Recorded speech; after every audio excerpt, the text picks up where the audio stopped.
नमस्कार सांग माने मु पुष्पा आपण मानकु स्वागत करुछि लिटिल जॉयस विथ पुष्पार गोटे नुआ मिनी ब्लॉग रे। आशा करुछि आपण माने समस्त भल थिबे आमे मध्ये भल अछु। आज सकाळ सकाळ मु गाधेई की पूरा रेडी कारण आज मो सान झियो कृतिकार 2.5 मासर वैक्सीन अछि। सो चलंतु ता आगुरु ठाकुर पूजाटा देई दबा। एबे चलंतु कृतिका को रेडी करि दबा। से केबे भी एते जल्दी निदरु उठेनी सेइथिपाई देखंतु केमिति अलस भागुछि।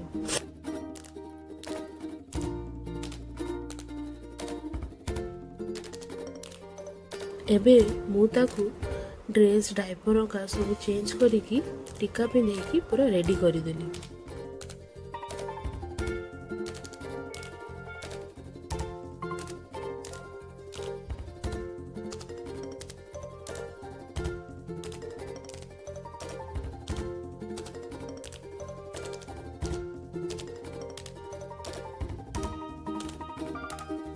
एबे चलंतु ता डायपर बैग मध्ये गुछे नबा।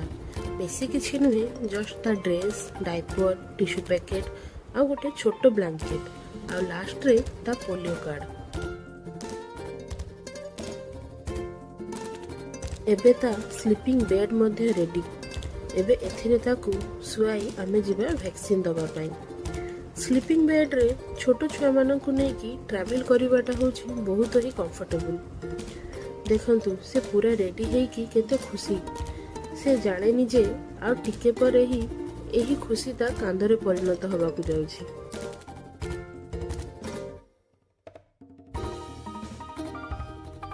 एबे हमें बाहरी पड़िले आम पाखरे थिबा हेल्थ केयर सेंटर को।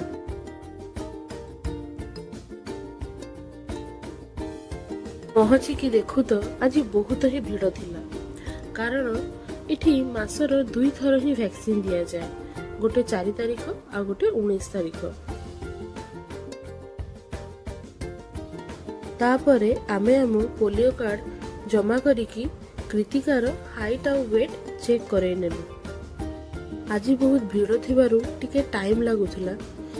सो कृतिका गोटे जगह रे जमा रही रहउनथिला।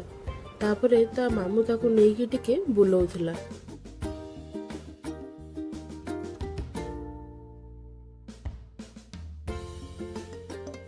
तापरे आम नंबर आसिला आ मु कृतिकार वैक्सीन दे बाहरी आसिली। से आज 3टा वैक्सीन नैथिला। फर्स्ट ओरल पोलियो वैक्सीन एहर 2 ड्रॉप से खाइला जेटा ताकू पोलियो रोगरु मुक्त करिवा पई सहाय्य करिवो। सेकंड होची रोटा वायरस वैक्सीन 2 जहार ड्रॉप्स मध्ये से खाइला जेटा ताकू पेटरे हेउथिबा विभिन्न प्रकार रोगरु मुक्ति करिवो। थर्ड होची पेंटावेलेंट 2 जोटा होची गोटे इंजेक्शन जेटा ताकू डिप्थेरिया कासो टिटानस हेपाटाइटिस बी आ HIV भली 5टा रोगरु सुरक्षा करिवो। आज वैक्सीन दबा परे से बेसी कांदी नथिला, अल्प ही कांदी थिला आउ कांदू कांदू मोहरी कोल रे ही सोई पड़थिला। तापरे आमे पोलियो कार्ड नेकी हेल्थ केयर सेंटर रु बाहरी आसिले। एबे आमे धरिले पुनी घर को जिबा रास्ता। तो आज पई एतिकी पुनी देखा हबो गोटे नुआ ब्लॉग रे। जदि यही वीडियोटी आपण मानकु भल लागि थाए दया करी वीडियोटी को लाइक करिवे और चैनल टी को सब्सक्राइब करिवे।